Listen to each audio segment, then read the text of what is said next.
Bismillah. Sebelumnya saya baru kehilangan suami saya 7 bulan yang lalu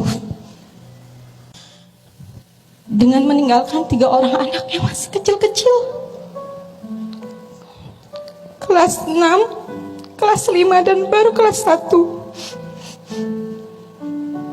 Saya ada fase di mana saya marah sama Allah. Saya merasa, kenapa dikasihnya saya ya Allah? Saya belum sanggup. Saya kehilangan almarhum ayah saya saat saya sudah memiliki anak. Tapi ini anak saya baru mau 6 tahun sudah menjadi yatim.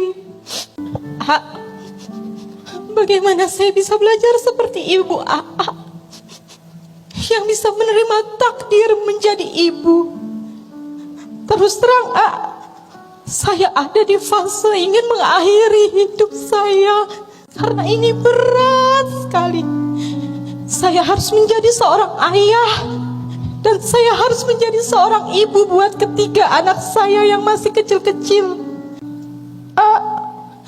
Ajarkan saya untuk ridho atas ini semua, untuk ridho menerima ini semua, karena ini berat sekali untuk saya dan ketiga anak saya.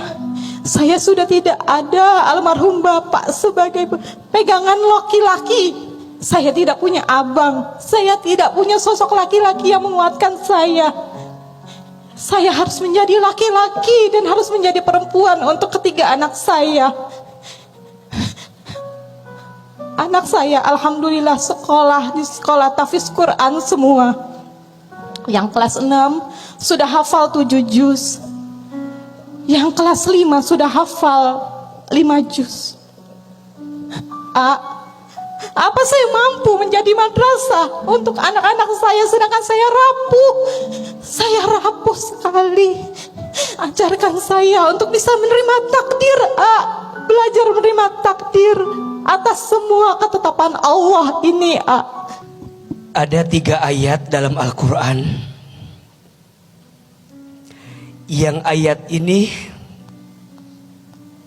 diajarkan oleh ibu saya agar bisa belajar menerima takdir. Teteh, Mbak Tiara, nanti di rumah tadaburi lebih dalam.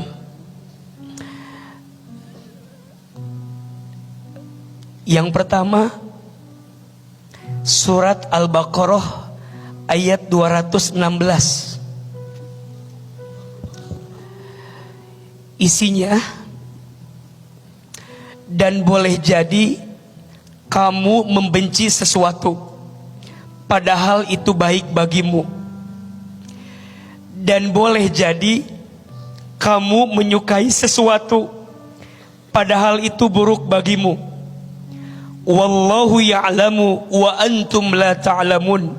Allah Maha tahu sedangkan kamu tidak tahu.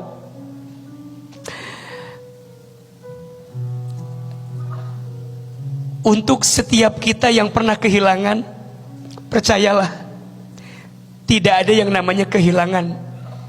Yang ada, apa yang dititipkan diambil lagi oleh yang menitipkannya. Suami teteh bukan punya teteh, punya Allah. Kalau yang punya suami mau mengambil lagi, haruskah kita marah? Tidak. Kenapa? Karena yang paling tahu dengan ciptaannya siapa? Penciptanya. Ditinggal ayah sejak kecil, kemudian menyusul ibu meninggal. Haruskah saya marah? Harusnya kan enggak, karena saya cuma dititipin aja. Yang punya siapa? Allah. Yang menciptakannya siapa? Allah. Apakah mungkin yang menciptakan berbuat tidak baik kepada yang diciptakannya? Enggak mungkin. Maka guru saya pernah bilang gini, Hilman, kamu dengan orang tuamu bukan berpisah, hanya beda take off-nya saja. Kalau tujuannya sama-sama surga, pasti ketemu lagi. Sekarang teteh diberikan amanah 3 anak. Kalau teteh sayang sama suami, ayo tegar, ayo semangat, jadi ibu yang baik. Ini anak 3 investasi agar nanti suami teteh bahagia di sana melihat teteh jadi ibu yang baik buat anak-anak. Tadi beliau bercerita, anak yang pertama hafiz Quran sekian juz, anak yang kedua hafiz Quran sekian juz. Bagus teh, lanjutkan. Kenapa? Sungguh anak yang hafal Quran akan memberikan mahkota bagi orang tuanya ketika nanti hari kiamat. Hakul yakin almarhum suami teteh bahagia di luar sana, bahagia di sana. Yang kedua, surat Al-Baqarah ayat 286. Isinya la yukallifullahu nafsan illa wus'aha. Mohon maaf ya kalau ada yang bertanya, "Aa, kenapa ujianku seberat ini?" Karena kamu sekuat itu untuk menerima ujian itu. Teteh, Allah aja yakin sama teteh. Masa teteh nggak yakin sama diri teteh sendiri? Allah aja yakin. Allah mengambil suaminya, beliau jadi seorang single mom, single parent.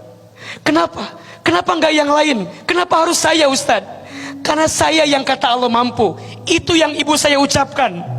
Hilman, kenapa mama diberatkan hidupnya? Karena Allah tahu mama bisa melewatinya. Mohon maaf ya, ibu saya punya anak banyak sekali. Saya 9 bersaudara. Saya anak paling bungsu. Ibu saya punya saya di saat usia beliau sudah sepuh. Jadi cukup berat mengurus saya. Sampai saya bertanya, "Ma, kok mama sekuat itu ya?" Iya, karena Allah percaya sama mama untuk ngasih beban seberat ini. Maka teteh nggak boleh bilang saya rapuh, saya nggak bisa. Shh, hati-hati ya. Itu termasuk was-was syaitan yang merapuhkan diri kita. Allah aja yakin sama teteh, masa teteh nggak yakin sama Allah? Dan yang ketiga, surat Al-Insyirah ayat 5 dan 6. Fa inna ma'al usri yusra, inna ma'al usri yusra. Maknanya, di balik semua kesulitan pasti akan ada kemudahan. Mohon maaf, hidup gak akan malam terus, pasti ada siangnya. Betul? Hidup gak akan terjatuh terus, pasti ada naiknya. Dalam satu parts mungkin teteh diuji dengan kehilangan suami, tapi percayalah di part yang lain teteh akan dibahagiakan. Mungkin dengan anak-anak, mungkin dengan kebaikan yang lain, mungkin dengan hadiah yang Allah siapkan. Tapi kita nggak tahu apa yang sedang Allah rencanakan. Kadang dalam hidup, sekarang kita bilang, "Ya Allah, kenapa begini?" Nanti kita akan bilang, "Ya Allah, untung dulu begitu." 3 ayat agar kita bisa belajar menerima takdir. 1, surat Al-Baqarah ayat 216. 2, surat Al-Baqarah ayat 286. 3, surat Al-Insyirah ayat 5 dan 6.